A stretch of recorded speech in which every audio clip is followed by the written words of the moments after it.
بسم اللہ الرحمن الرحیم۔ ناظرین، سوال یہ ہے کہ اللہ کی ذات رحمان بھی ہے، رحیم بھی ہے، اور اللہ جل شانہ اپنے بندے سے بھی بڑا پیار کرتے ہیں، کیونکہ اللہ نے انسان کو دست قدرت سے پیدا فرمایا۔ تو جب اللہ رحمان بھی ہے، رحیم بھی ہے، غفور بھی ہے، اور بندے کو بھی اپنے دست قدرت سے بنایا ہے، اور بندے کو اللہ پیار بھی کرتے ہیں، اس کے باوجود بھی انسانوں کے اوپر عذابات آتے ہیں۔ جس طرح کے موجودہ کنڈیشن ہے پاکستان کے اندر، سیلاب، بارشیں، طوفان، زلزلے، بستیوں کی بستیاں ختم ہو گئیں، لوگ اجڑ گئے۔ جو ارب پتی تھے اب وہ بھیک مانگنے پہ محتاج ہو گئے ہیں، وہ بھیک مانگنے لگے ہیں، بیٹھنے کی جگہ نہیں ہے، سیلاب کے اندر سب کچھ ختم ہو گیا۔ تو یہ سوال یہ ہے کہ اللہ غفور رحیم ذات ہے، رحمان ہے، رحیم ہے، اور اپنے بندے سے پیار بھی کرتا ہے، پھر یہ اپنے بندے کے اوپر عذاب کیوں ڈالتا ہے؟ تو قرآن کے اندر آتا ہے وَلَنَبْلُوَنَّكُمْ بِشَيْءٍ مِّنَ الْخَوْفِ وَالْجُوعِ وَنَقْصٍ مِّنَ الْأَمْوَالِ وَالْأَنفُسِ وَالثَّمَرَاتِ۔ ایک تو بات یہ کہ اللہ انسان کو آزماتا ہے۔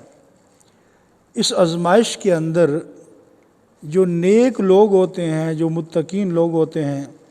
اللہ ان کے درجات کو مزید بلند کر دیتا ہے۔ یا فرمایا کہ بعض دفعہ اللہ نے ایک بندے کے لیے جنت میں ایک درجہ رکھا ہوتا ہے،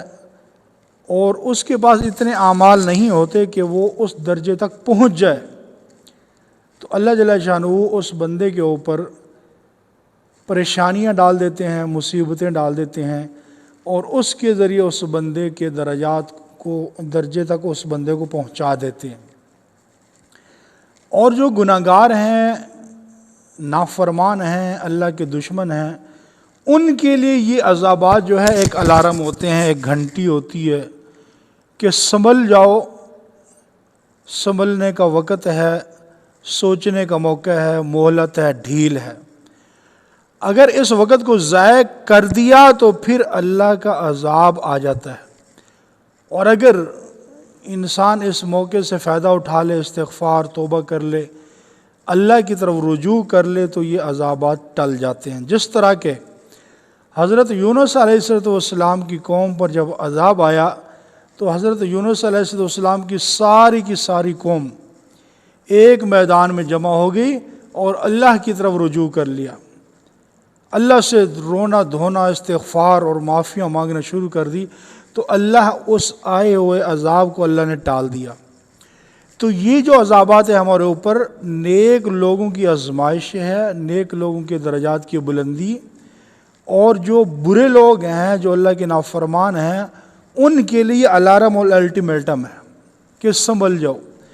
اور اللہ جل شانہ کی ہمیشہ یہی سنت رہی ہے کہ اللہ پاک نے کسی قوم پر ڈائریکٹ عذاب نہیں بھیجا ہے، کیونکہ قرآن کے اندر کتنی قوموں کے واقعات آپ لوگ سنتے ہو، قوم عاد ہے، قوم سمود ہے، قوم لوط ہے، قوم شعیب ہے، قوم ہود ہے۔ اللہ نے ڈائریکٹ کسی قوم کے اوپر بھی عذاب نہیں بھیجا ہے کہ وہ قوم سوئی اور رات کو عذاب آ گیا، نہیں، بلکہ اللہ جل شانہ نے پہلے اپنے محبوب ترین لوگوں کو، جن کو انبیاء کہا جاتا ہے، ان کو امتوں تک بھیجا۔ جب انبیاء کرام علیہ السلام نے آ کر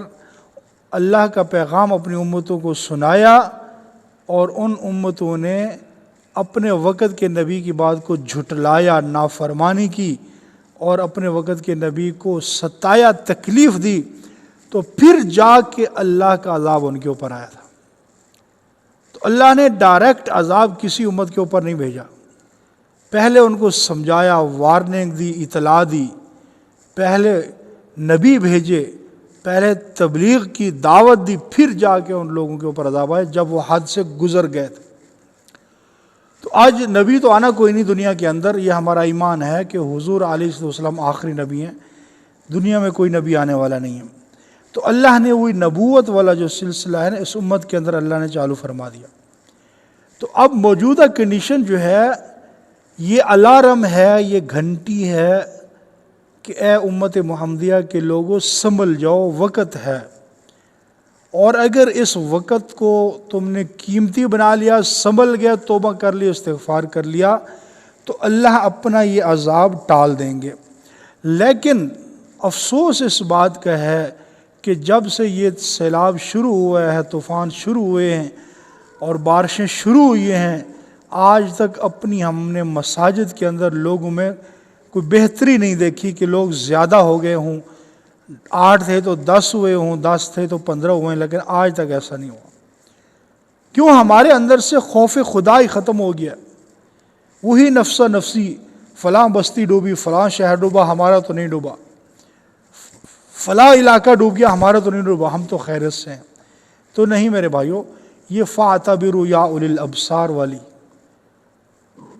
مثال ہے کہ عبرت حاصل کرو، عبرت حاصل کرو کہ ان بستیوں کو اللہ نے غرق کر دیا، وہ سیلاب کے اندر بہہ گئیں، فلاں جگہ پہ طوفان آیا، بارش آئی، زلزلہ آیا، یہ تو ہمارے لیے عبرت کا سامان ہے۔ تو دوستو، اللہ غفور رحیم ذات ہے، پھر بھی عذاب کیوں بھیجتا ہے؟ اس لیے ظہر الفساد فی البر والبحر بما کسبت ایدی الناس، کہ زمین و آسمان کے اندر جو فساد برپا ہوتا ہے، عذابات آتے ہیں، یہ لوگوں کی کمائی کا نتیجہ ہوتے ہیں۔ جس طرح کے اعمال لوگ اللہ کی طرف بھیجتے ہیں، اس طرح کے اللہ کی طرف سے فیصلے زمین پر نازل ہوتے ہیں۔ حضور علیہ السلام جب معراج پر تشریف لے گئے تو دیکھا کہ کوئی چیز جو ہے وہ زمین سے اوپر آسمان کی طرف جا رہی، اور کوئی چیزیں زمین سے آسمان کی طرف نیچے آ رہی، اور کوئی آسمان سے نیچے آ رہی۔ پوچھا جبرائیل یہ کیا چیز ہے؟ فرمایا اللہ کے محبوب، یہ زمین سے اوپر جو جا رہے ہیں یہ آپ کی امت کے اعمال ہیں، اور جو آسمان سے نیچے آ رہے ہیں یہ اللہ کی طرف سے نازل کردہ ہوا فیصلے۔ تو بھئی یہ طوفان کے، سیلاب کے، بارشوں کے، زلزلوں کے فیصلے اوپر سے نیچے آ رہے ہیں، نہ تو کوئی حکومت خرابی کر رہی، اور نہ کوئی تنظیم خرابی کر رہی، اور نہ ہی کوئی اور مسئلہ ہے۔ مسئلہ یہ ہے کہ اللہ کی ذات عالی جب ناراض ہو جاتی ہیں تو فرمایا اللہ پھر جب بندوں کی نافرمانیاں حد سے آگے بڑھ جاتی ہیں تو پھر اللہ کے عذابات جو اپنے بندوں کی طرف آ جاتے ہیں۔ اس لیے موجودہ کنڈیشن یہی ہے کہ یہ اللہ کا عذاب ہے جو ہمارے اوپر ابھی آیا ہوا ہے۔ اس میں ہم نے کرنا کیا ہے کہ سارے فضول کاموں کو چھوڑ کر، حکومت نے یہ نہیں کیا، فلاں نے یہ کیا، فلاں نے یہ نہیں کیا، سب کچھ چھوڑ چھاڑ کر اللہ کی طرف رجوع کرنا ہے۔ اللہ سے معافی مانگیں گے جس طرح یونس علیہ السلام کی قوم نے معافی مانگی تھی۔ اگر آج ہم اجتماعی طور پر سارے اکٹھے ہو کر اللہ سے معافی مانگیں تو وہ دور نہیں، کیونکہ یہ امت تو حضور علیہ السلام کی محبوب امت ہے، اللہ کو پیاری امت ہے۔ اگر اللہ پاک یونس علیہ السلام کی قوم پہ آئے ہوئے عذاب کو ٹال دیتے ہیں تو اللہ کی تو یہ محبوب امت ہے، یہ تو پیاری امت ہے، یہ تو حضور نبی علیہ السلام کی امت ہے، تو اللہ ایک لمحے کے اندر آئے ہوئے عذاب کو ٹال دیں گے۔ اس لیے بھائی اجتماعی طور پر توبہ کی جائے، استغفار کیا جائے، اور اپنی جو گزری ہوئی زندگی ہے اس پر اللہ سے معافی مانگی جائے، اور آئندہ جو زندگی ہے اللہ سے وعدہ کیا جائے کہ یا اللہ تیرے احکامات کی خلاف ورزی نہیں کریں گے، اور حضور علیہ السلام کی سنت کی خلاف ورزی نہیں کریں گے، تو انشاءاللہ ہماری زندگیوں کے اندر اللہ وہ بہاریں لوٹا دیں گے جس کا ہم تصور ہی نہیں کر سکتے۔ اللہ ہم سب کو عمل کی توفیق عطا فرمائے۔